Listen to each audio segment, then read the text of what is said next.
ఓం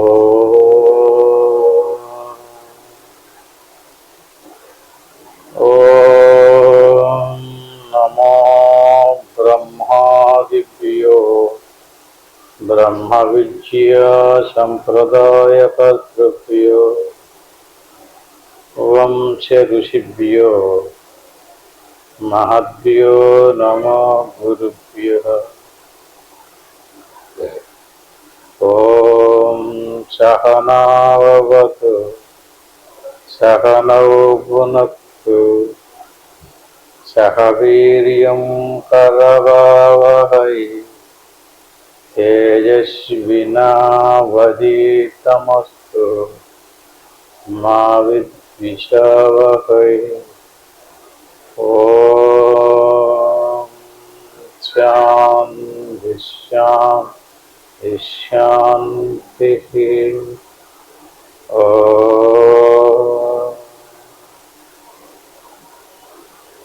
సచ్చిదానంద అనంతాత్మ స్వరూపుడు దివ్యాత్మ పనులు గారు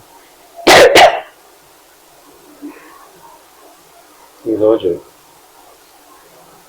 పౌర్ణమి సందర్భంగా జరుపుకునేటటువంటి స్వరాజ్య సద్గురు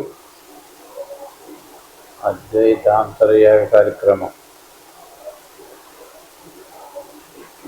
మౌన కార్యక్రమం.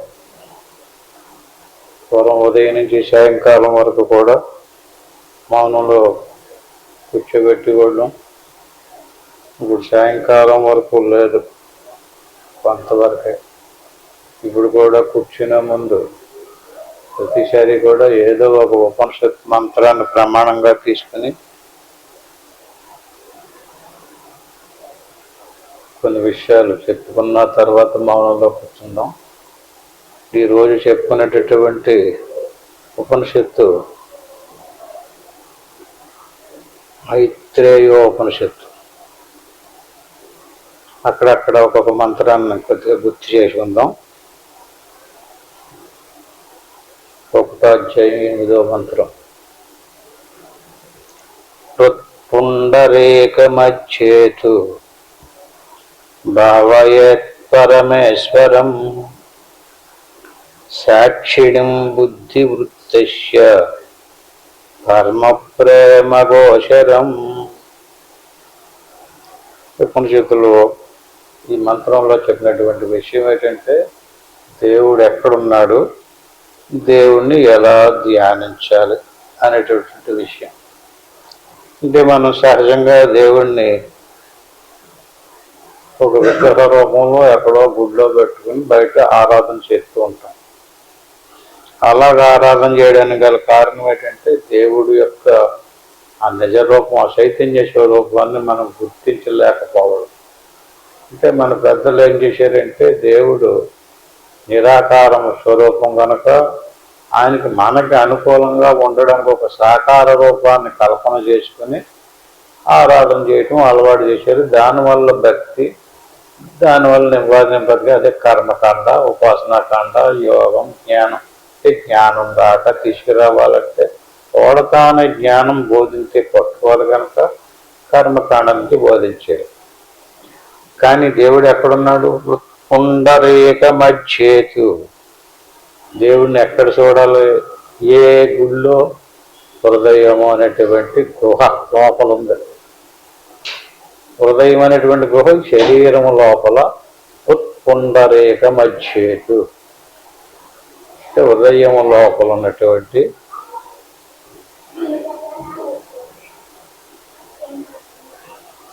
భావయేత్ పరమేశ్వరం. ఎక్కడ భావించాలి దేవుణ్ణి? హృదయంలో ప్రతిష్ఠింపజేసుకోవాలి. ఆల్రెడీ అయిన హృదయంలో ప్రతిష్ఠించబడి ఉన్నాడు.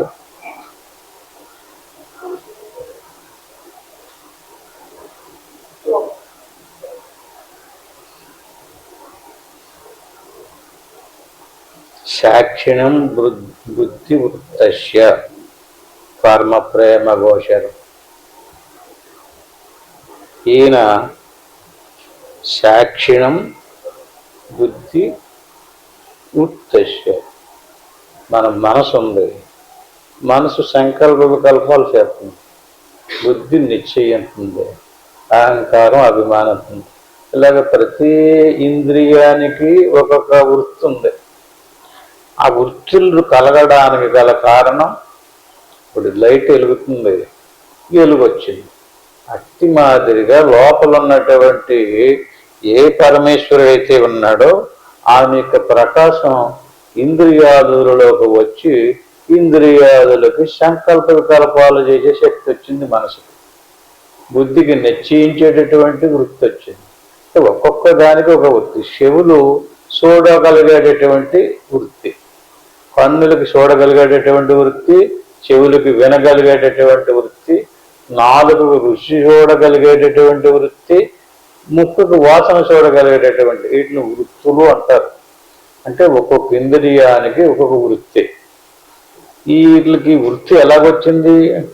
ఎలుగు లేకపోతే ఇక్కడ ఒకరి మొక్కలు ఒకరు కనిపించినట్లుగా లోపల ఉన్నటువంటి ఆ పరమేశ్వరుని యొక్క ప్రకాశం ప్రతి ఇంద్రియాదులలోనూ ప్రసరించి వాటికి ఒక్కొక్క వృత్తి వచ్చిందనమాట.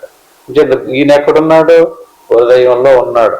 హృదయంలో ఉన్నటువంటి వాడు పుండరేక మధ్యలో ఉన్నాడు. అంటే గుడిలో, గర్భగుడిలో దేవుణ్ణి పెట్టినట్లుగా. ఎందుకు పెట్టారు గర్భగుడిలోని? దేవాలయం కట్టి దేవాలయంలో గర్భగుడిలో ఆయన ప్రతిష్ఠించారు. అట్టి మాదిరిగా ఈయన శరీరం అనేటువంటి దేవాలయంలో దేహో దేవాలయ ప్రోక్త స జీవ కేవల శివ చజేదజ్ఞాన నిర్మాల్యం సోహం భావేన పూజేది. చాలాసార్లు చెప్పుకుంటున్నాం మనం. అంటే దేవుడు లోపలున్నాడో అనేటువంటి విషయం తెలియకపోతే అజ్ఞానం, తెలిస్తే జ్ఞానం. జ్ఞానం అంటుంటాం కదండి మనం. ఏది జ్ఞానం? ఎంతకని దేవుడు ఎలా ఉంటాడో ఎక్కడ ఉంటాడో తెలియడం జ్ఞానం. దేవుడు ఎలా ఉంటాడో ఎక్కడ ఉంటాడో తెలియకపోతే అజ్ఞానం. అజ్ఞానంలో ఉన్నప్పుడు ఏం చేస్తాం మనం? రకరకాల విధానాల్లో రకరకాల ఆరాధన చేస్తూ ఉంటాం. ఎందుకని అలా చేస్తున్నాం? తెలియక. తెలిసినట్లయితే ఆ ఒరిజినల్గా ఏ వస్తువు అయితే ఉందో ఆ వస్తువునే పట్టుకుంటాం కదా. ఆ వస్తువు మనకు తెలలేదు. తెలియకపోవటం వల్ల ఎవరి స్వభావానికి తగ్గట్లుగా ఎవరి మనసుకు నచ్చిన విధానంలో వాళ్ళు ఒక్కొక్క రూపంలో ఒక్కొక్క ఆకారంలో దేవుడిని ప్రతిష్ఠించుకుంటున్నారు, కల్పించుకున్నారు. ఇక్కడ ఈ దేవాలయంలో ఉన్నటువంటి హృదయంలో మనం కల్పించలేదు, అది స్థిరంగానే ఉంది.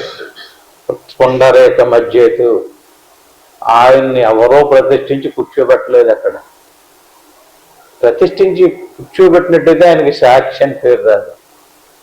ఎప్పటి నుంచి ఉన్నాడైనా? సాక్షిణం బుద్ధి వృత్తస్య. ఇవాళ మన బుద్ధి తెలివి వచ్చిందంటే మనకి లోపల అది ఉండబట్టే, ఆయన ఉండబట్టే. ఎప్పుడున్నాడైనా? ఈ శరీరం తయారవ్వలేదు, ఇంద్రియాలు తయారవ్వలేదు, ప్రాణాలు రాలేదు, మనసు బుద్ధి చిత్త అహంకారాలు కూడా రాలేదు. అప్పటి నుంచి ఉన్నాడే. సాక్షిణం అంటే సనాతనమైనటువంటి వాడు. సనాతన మతం అంటే అది, దాన్ని తెలుసుకోవటం. ఆ సనాతనంగా ఆది నుంచి ఉన్నటువంటి వాడు. ఇప్పుడు శరీరం తయారైంది, ప్రాణం వచ్చింది, మనసు వచ్చింది, ఇంద్రియాలు అన్నీ వచ్చినాయి. ఇవన్నీ వచ్చిన తర్వాత కూడా ఉన్నాడు అతను. ఇది రాను ముందున్నాడు, వచ్చిన తర్వాత కూడా ఉన్నాడు, ఇది పోయిన తర్వాత కూడా ఉంటాడు. అంచేత ఆయన సాక్షి. ఎప్పుడూ ఉంటాడు, ఎప్పుడూ ప్రకాశిస్తూ ఉంటాడు. ఆయన యొక్క ప్రకాశం యొక్క ఎలుగుతూ అన్నీ ప్రకాశించబడుతున్నాయి. గదిలో దీపం వెలిగితే గదిలో ఉన్నటువంటి వస్తువులన్నీ ఎలా ప్రకాశించబడతాయో అట్టి మాదిరిగా లోపల ఈ పరమేశ్వరుడు ఉన్నటువంటి భావయేత్ పరమేశ్వరం. ఈయన్ని మనం భావన అంటే తెలుసుకోలేకపోతున్నాం. ఈయన ఇక్కడున్నాడు, ఇలా ఉన్నాడు అని చెప్పి భావించలేకపోతున్నాం. ఎక్కడో ఉన్నట్టుగా భావన చేస్తున్నాం. ఎక్కడో ఉన్నట్టుగా భావన చేయకుండా ఇంకా ఇక్కడే నీకు సాక్షిగా ఉన్నాడు. నీ ఇంద్రియాలు నీకు తెలుస్తున్నాయంటే, నీ మనసు ఆలోచిస్తుందంటే, నీ చెవులు వినబడుతున్నాయంటే, నీ కళ్ళు చూడగలుగుతున్నాయంటే అన్నిటికీ మూల కారణం సనాతన నుంచి, పురాతన నుంచి, ఇది నిర్మితం కాని నుంచి కూడా ఉంది. అంచేత ఆనందాద్యుర్యత్ పరశోహం అస్మి ప్రత్యేగాత్మ సంచీతిరస్తి ఆ లోపల ఉన్నటువంటి వాని యొక్క స్వభావం ఎలాంటిది, లక్షణాలు స్వభావం ఎలాంటిది? ఆనందాబ్ది తత్పరశో, ఆనంద స్వరూపం. అందుకనే ఆయన యొక్క ఆ స్థితి, ఆయన యొక్క లక్షణం మనకు తెలియాలంటే ఇప్పుడు ఆయన ఎక్కడున్నాడు అన్నాడు? ఈయన పుండరేఖ మధ్యదు, అంటే లోపల గుహలో కదా ఉన్నాడు. దేవాలయం దగ్గరికి వెళ్ళాం దేవుడు దర్శించడానికి, ఆ పైనుంచి చూసి దండం పెట్టుకొని చూసాడు అనుకోండి, అది పూర్తవదు. చుట్టూ ఏం చూశాడు? గుడిని చూశాడు. గుడిని చూస్తే దేవుడిని చూసినట్టు కాదు కదా, లోపలికి వెళ్ళాలి. ఆ గాలిగోపురాన్ని దాటి, ఆ నందీశ్వరుని దాటి, ఆ ధ్వజస్తంభాన్ని దాటి, ఒక్కొక్కటి దాటి దాటి దాటి ఆ లోపల ఉన్నటువంటి పరమేశ్వరుని దర్శించుకోవాలి కదా. అట్టి మాదిరిగా ఆ లోపల ఉన్నటువంటి వాడిని దర్శించాలంటే ఏమేమి దాటాలి? ఇప్పుడు మనం అక్కడంటే ఏదో గాలిగోపురం దాటేసాం, ధ్వజస్తంభం దాటేసాం, నందీశ్వరుడు దాటేసాం, అవి సంకేతాలు అవన్నీ కూడా. ఇక్కడ ఏమేమి దాటాలి? శ్వాసను దాటాలి, మనసును దాటాలి. శ్వాస మనసు అంటే ఇక్కడ గాలిగోపురం అన్నాడు. ఇక్కడ గాలిగోపురం ఏది?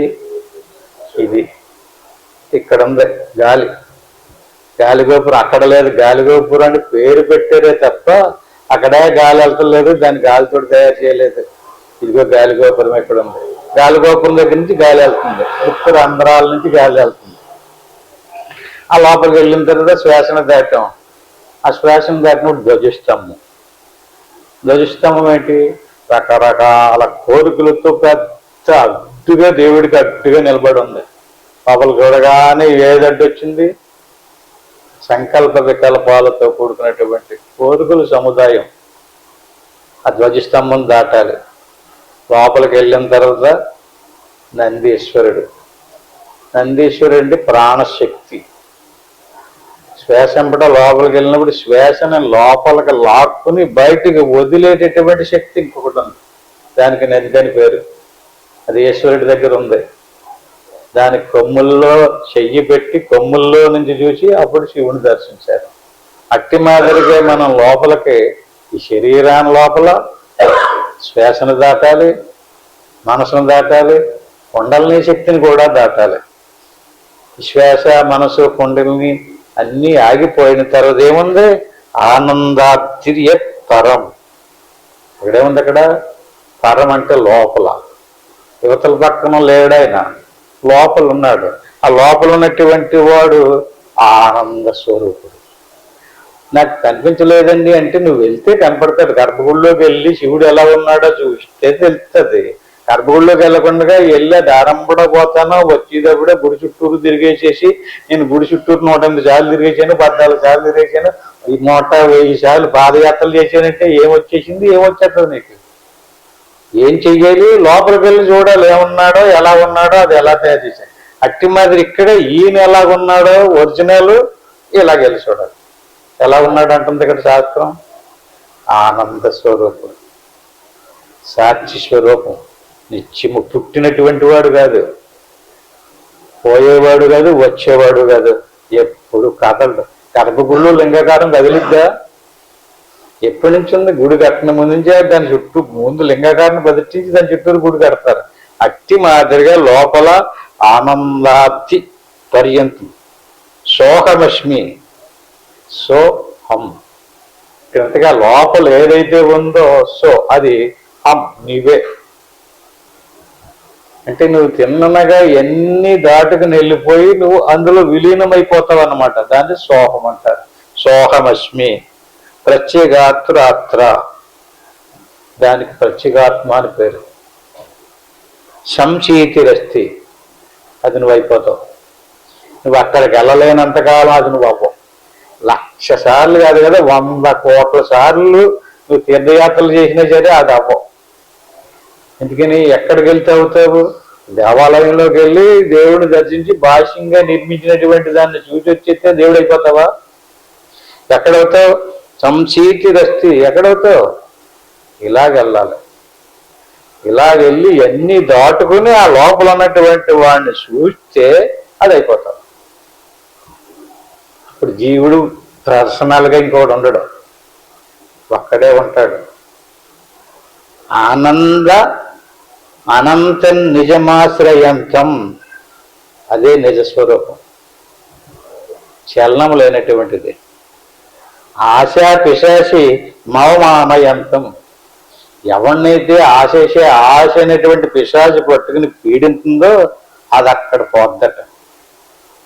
అక్కడికి వెళ్ళలేనంత కాలం ఎప్పటికీ కూడా ఆశ అనేటువంటిది నశించదు.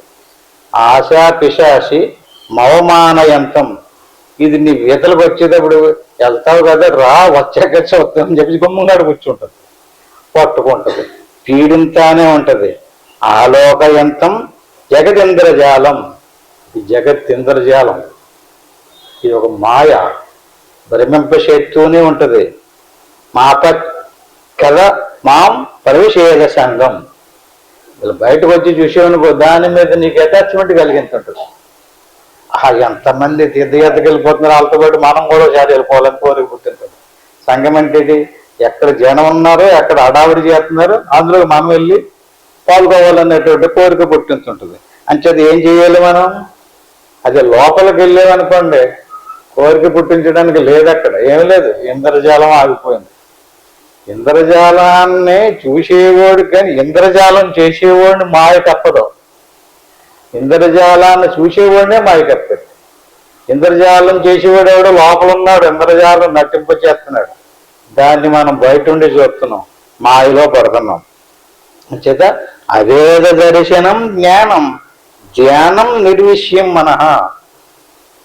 చేత లోపలికెళ్ళి ఇది కాదు, ఇది కాదు, ఇది శరీరము, ఇది ప్రాణము, ఇది మనసు, ఈ ఇంద్రియాలు, ఈ బాహ్యేంద్రియాలు, ఈ జ్ఞానేంద్రియాలు అన్నీ తెలుస్తున్నాయి కదా.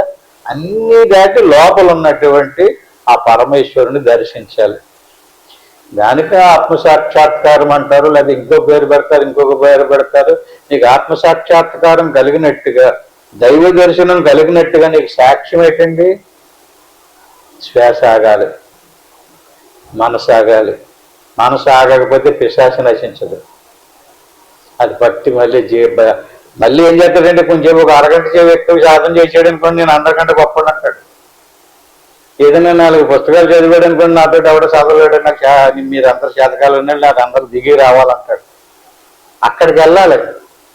అక్కడికి వెళ్తే మనసు నశించిపోతుంది. ఎక్కడ మనసు నశించిపోయింది అక్కడ అజ్ఞానం నశించింది, అక్కడ జ్ఞానం కలుగుతుంది. అంటే అభేద దర్శనం జ్ఞానం. బాగా గుర్తుపెట్టుకోండి పాయింట్. అభేద దర్శనం జ్ఞానం. జ్ఞానం జ్ఞానం జ్ఞానం జ్ఞానం అని మన అంతమాడు జ్ఞానం అంటుంటాం కదా. జ్ఞానం అంటే ఏంటండి? ఇది ఆవు అని తెలియడం జ్ఞానం, ఇది గేది అని తెలియడం జ్ఞానం, ఇది ఆడ మనిషి అని తెలుసు, ఇది మగ మనిషి అని తెలుసు. జ్ఞానం లేకపోతే తెలుస్తుందా? ఆ జ్ఞానమేనైనా వేదాలు చెప్తుంటా, ఆ జ్ఞానమా? అభేద దర్శనం జ్ఞానం. జ్ఞానం అంటే ఏంటి? భేద దర్శనం, అభేద దర్శనం. భేద దర్శనం అంటే ఏంటి? అభేద దర్శనం అంటే ఈ వ్యక్తి వేరు, ఈ వ్యక్తి వేరు, ఈ వస్తువు వేరు, ఈ వ్యక్తి వేరు. ఆ వస్తువుకి ఈ వస్తువుకి భేదం ఉంది, ఈ వ్యక్తికి ఈ వ్యక్తికి భేదం ఉంది. ఇప్పుడు ఇంతమంది కూర్చున్నారు కదండి, అందరూ ఒకటే, అందరూ ఒకటే. ఎవడ స్వరూపం వాళ్ళదే, ఎవడ స్వభావం వాళ్ళదే, ఎవడ గుణం వాళ్ళదే, ఎవడ ఆలోచన వాళ్ళదే కదా. భేదం ఉందా? ప్రతి మనిషికి ఒకడు పొడుగ్గా ఉంటాడు, ఒకడు పొట్టిగా ఉంటాడు, ఒకడు బలంగా ఉంటాడు, ఒక బలహీనంగా ఉంటాడు. ఒకలాగా లేరు కదా. రకరకాల రూపాలతో, రకరకాల పోలుగులతో, రకరకాల గుణాలతో కూడుకున్నారు. ఇది భేదం. ఈ భేదంతో కూడుకునేటువంటి ఆ వ్యక్తి ఎలాంటాడో నాకు తెలుసండి అంటాడంటే నీకు జ్ఞానం ఉంది. అతను చాలా కొంచెం ధర్మాత్ముడండి, పుణ్యాత్ముడండి, లేకపోతే పాపాత్ముడండి, లేదా దుర్మార్గుడండి అంటున్నారు అనుకోండి, అంటే జ్ఞానం ఉంది, మనకు తెలుస్తుంది కదా. వ్యక్తి అతను దొంగోడండి బాబు, కనపడింది పట్టుకుపోతాడు అంటాడు. అది చెడ్డోడండి బాబు, అతను దారంబడే తిరగబడి కొట్టేస్తాడు, తప్పించుకోవాలంటారు. అంటే ఏం తెలుస్తుంది మనకి? జ్ఞానం ఉంది కదా. ఈ జ్ఞానానికి ఏం పేరు? భేద దర్శనం. భేదం ఉంది. ఒక్కొక్కరు ఒక్కో రకమైనటువంటి రూపంతో, ఒక్కో రకమైనటువంటి గుణంతో కూడుకుని ఉన్నారు కనుక వీళ్ళందరూ కూడా భేద దర్శనం. దీన్ని శాస్త్రం జ్ఞానం అని చెప్పలేదు. శ్లోకం చదివేవు, ఇది ఈ ఫలానా శ్లోకం అండి, ఇది ఫలానా మంత్రం అండి, జ్ఞానం ఉంది కదా నీకు, ఎందుకు తెలిసింది అంటే దాన్ని బాగా దాన్ని కంఠస్థ నుంచి చదవగలవు. శ్లోకానికి భేదం ఉంది, దేవుడికి భేదం ఉంది, గుడికి భేదం ఉంది, వ్యక్తికి భేదం ఉంది. ప్రతి వ్యక్తికి కూడా, ప్రతి వస్తువుకి కూడా, ఒక వస్తువుకి భేదం ఉంది. అన్నీ ఒకటి కాదు బహిర్ముఖంగా. భేదం ఎక్కడ లేదు. అవేద దర్శనం జ్ఞానం.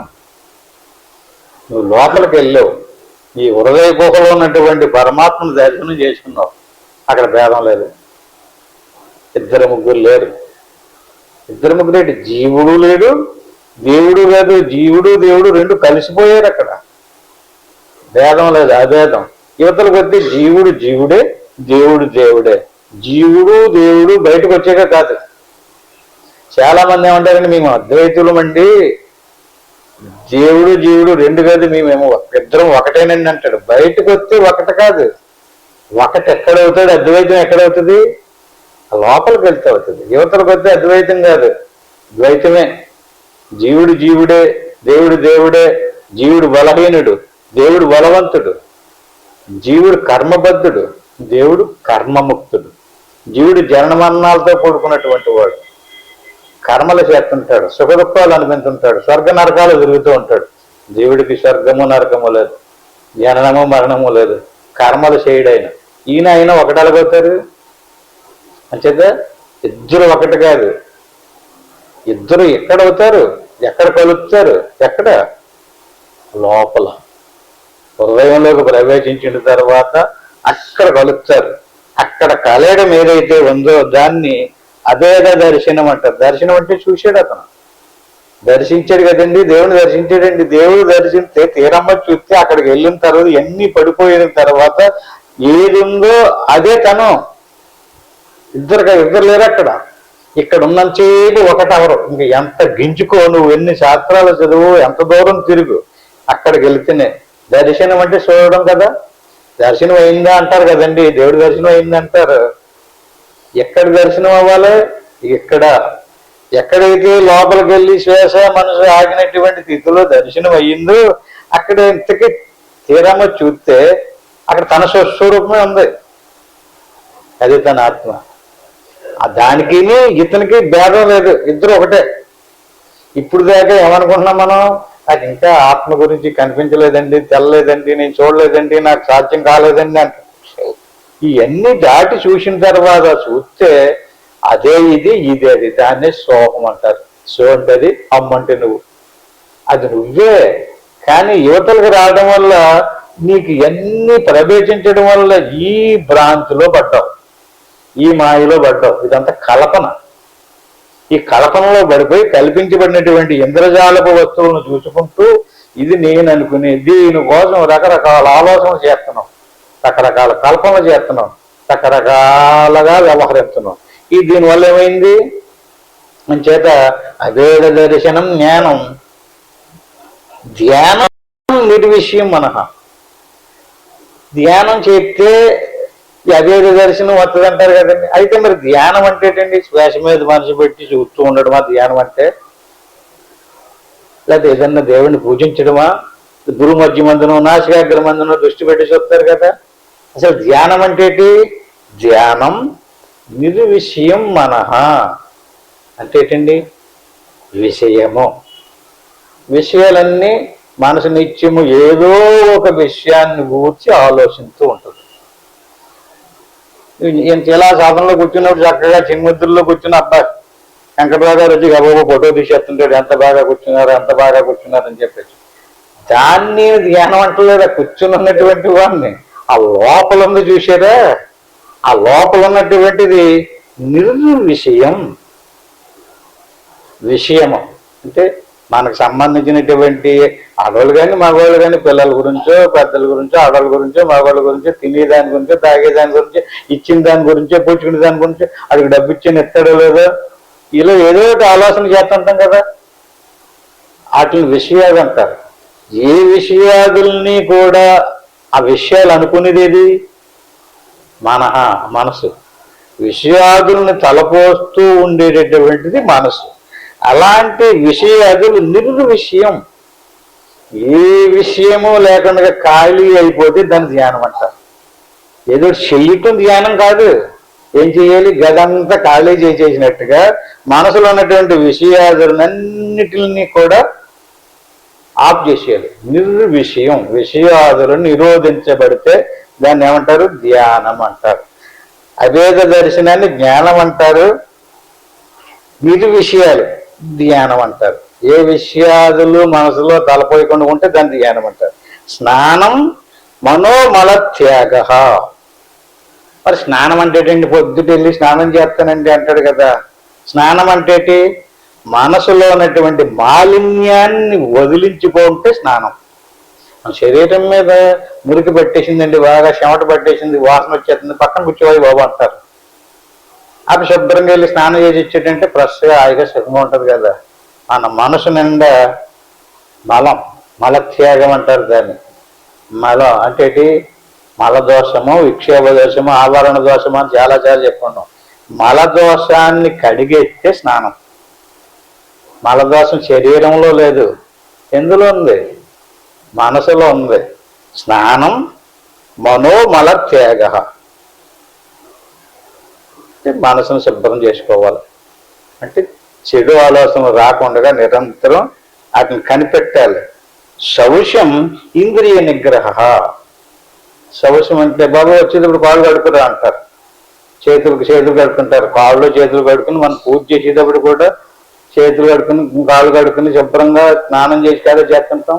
శౌచం అంటారు. శౌచం అంటే శుభ్రంగా ఉండటం, ఉతికిన బట్టలు కట్టుకోవడం, తెల్లని బట్టలు కట్టుకుని స్నానం చేసి కాళ్ళు చేతులు కట్టుకుని స్నానం చేసి శుభ్రంగా నోట్లో నీళ్లు పోసుకుని ఆచమనం చేసుకుని ఉతికినటువంటి బట్టలు కట్టుకున్నాడు అనుకోండి. శౌచం ఇంద్రియ నిగ్రహ. ఇంద్రియాలను నిగ్రహించడం శౌచము. మనసులో ఉన్నటువంటి మాలిన్యాన్ని పోగొట్టుకుంటే స్నానం. ఏ విషయాదులని మనసులో లేకుండా చూసుకుంటే ధ్యానం.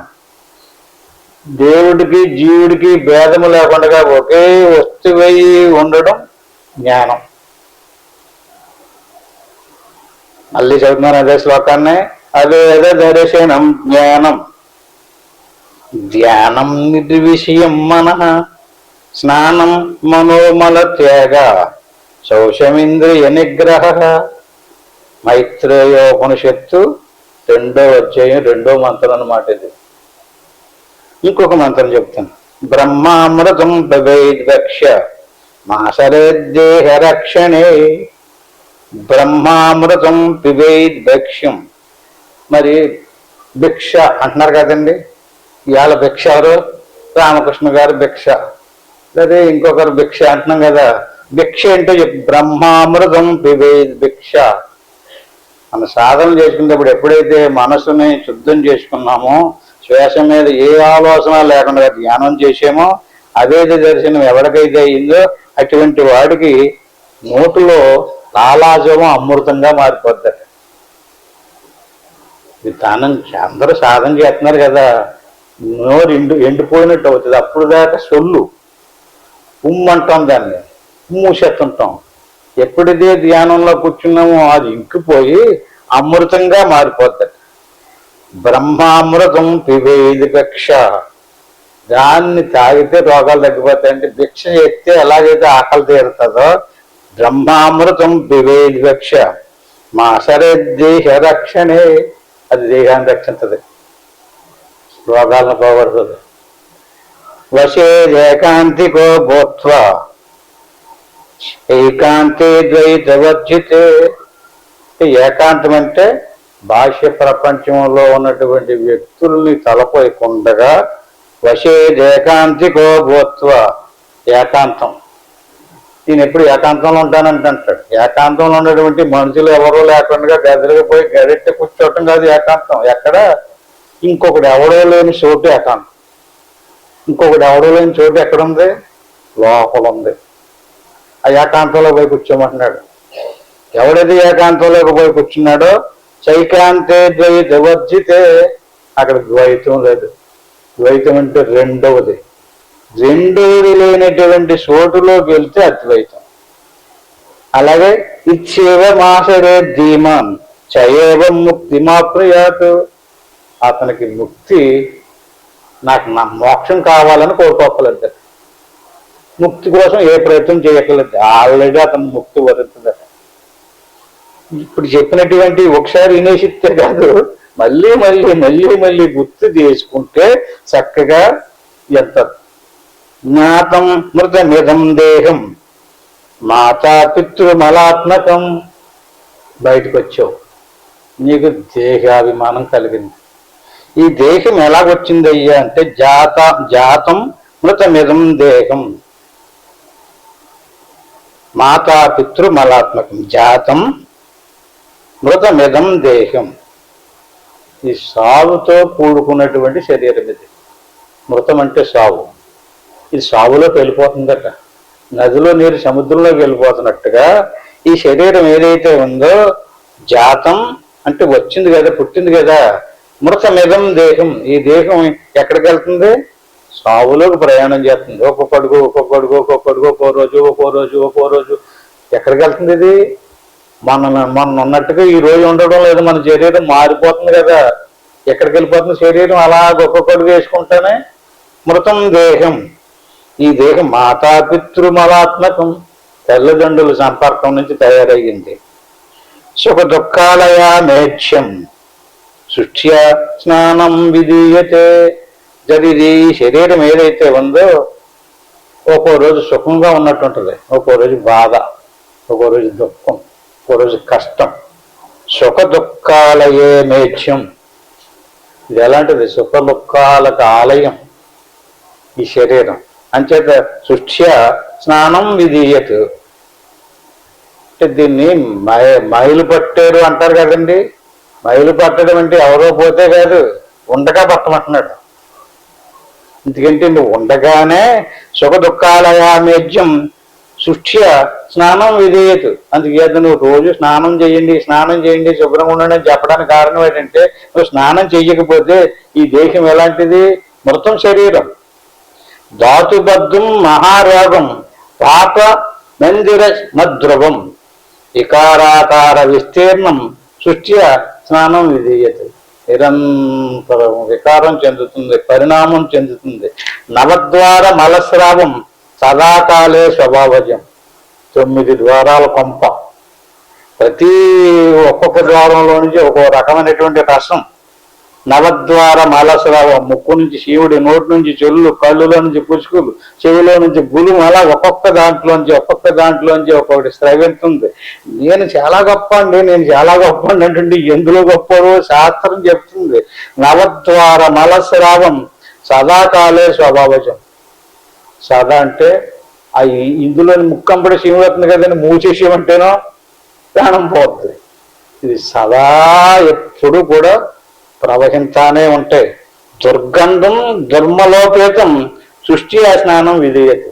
ఇన్ని లక్షణాలు ఉండబట్టి శాస్త్రం మనకి స్నానం విధించింది.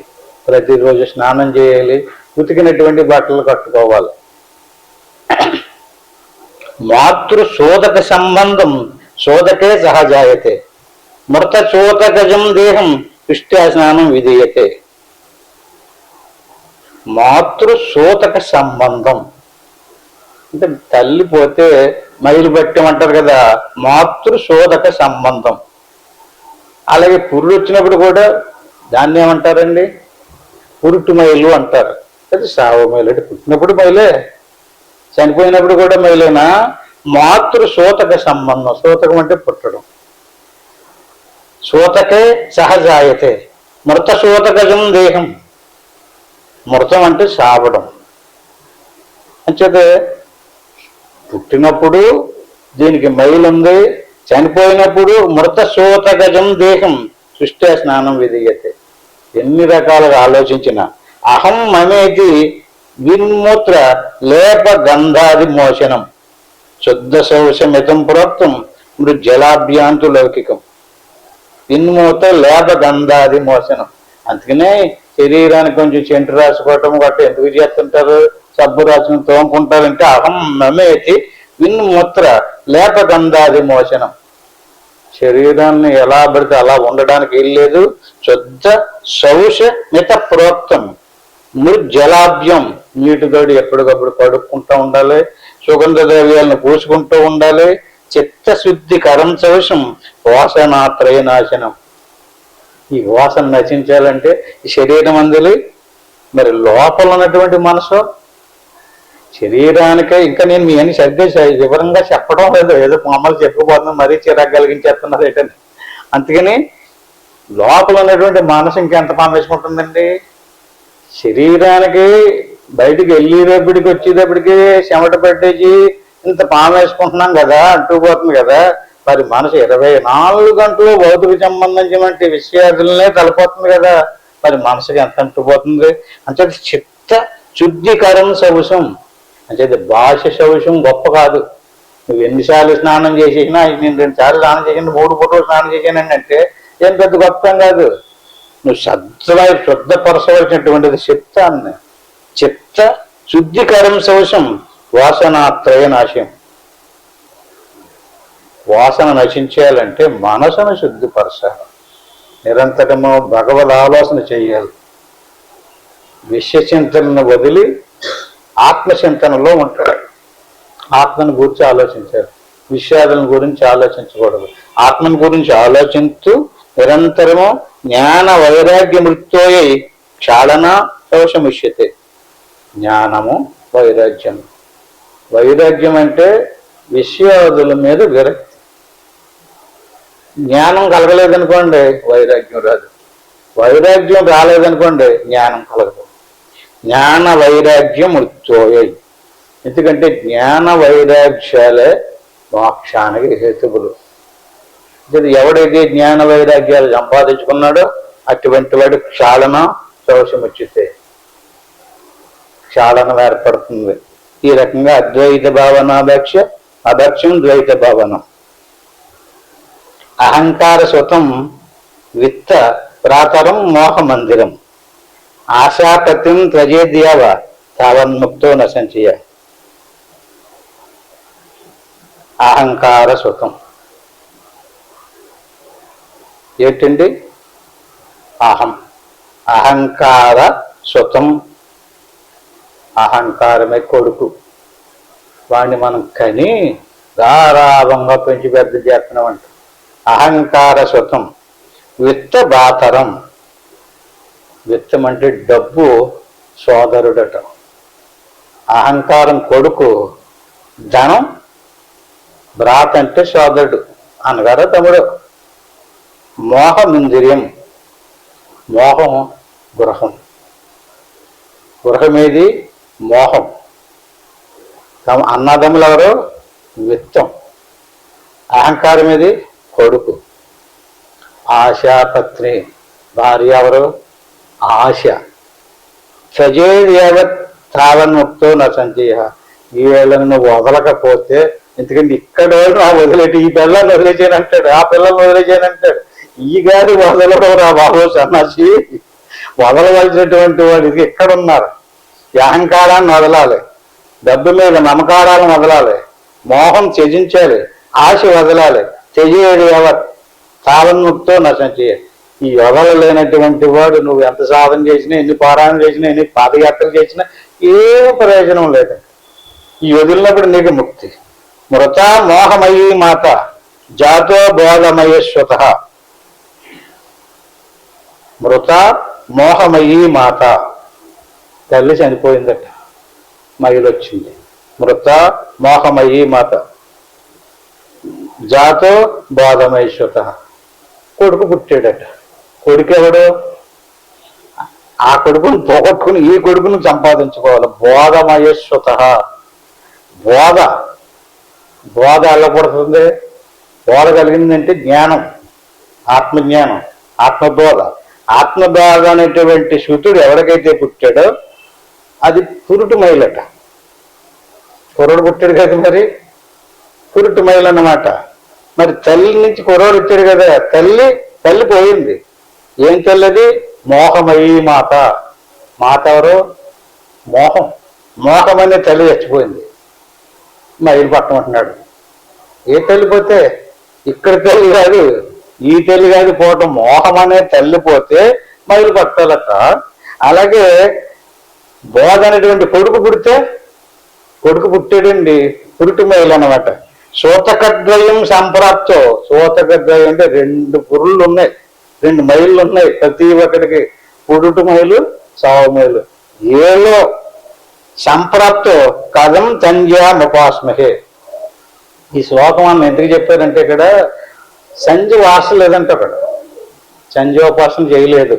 ఎందుకు చేయలేదంటే ఎక్కడ చేయనండి, తల్లి చనిపోయింది, సూతకం వచ్చింది, కొడుకు పుట్టాడు, పురుటు మైలు వచ్చింది, సూతకంలో సంధ్య వార్చకూడదు కదా, అంటే సంధ్యోపాసన చేయటం లేదన్నాడండి. సంధ్యోపాసన ఎవరు చెప్పాడు? అట్టి మాదిరిగా వృధాకాశే సదా భాషతి నాస్తమేతి నోదేతి కథం సంధ్యాముపాస్మహే. ఎప్పుడది హృదయాకాశంలో చిదాత్మైన సూర్యుడు సదా ప్రకాశంతో ఉన్నాడో సంధ్య ఎవడు వారుతాడండి? సంధ్యోపాసన. సూర్యుడు అస్తమించాడు, తెల్లారినప్పుడు సూర్యుడు ఉదయిస్తాడు, సంధ్యోపాసన చెయ్యాలి. అలాగే సాయంకాలం సూర్యుడు అస్తమించాడు, ఉదయం సంధ్యోపాసన చెయ్యాలి. నిత్యము సూర్యుడు ప్రకాశిస్తూ ఉంటూ హృదయంలో ఉన్నటువంటి వాడు ఆత్మసాక్షాత్కారం పొందాడు కదా. ఎక్కడున్నాడైనా హృదయాకాశే శిలాదిత్య సదా భాషతి. హృదయంలో ఆత్మ అయినటువంటి జ్ఞాన సూర్యుడు సదా నిత్యము ప్రకాశిస్తూ ఉంటే సంధ్య వార్చడం ఏంటి? అస్తమింతే కదా, ఉదయిస్తే కదా. ఉదయించడాలు లేవు, అస్తమించడాలు లేవు. నాస్తమేతి నశోదేతి కథం సంధ్యాముపాస్మహే. ఇలాగ అద్వితీయమైనటువంటి చాలా శ్లోకాలు చెప్పుకుంటూ ఉన్నాయి. ఇలా చెప్పుకుంటూ వెళ్తే మరి మనకి అక్కడ సమయం సరిపోవట్లేదు కనుక మంచి విషయాలు చెప్పుకున్నాం. ఇంతకు ఏమర్థమైంది?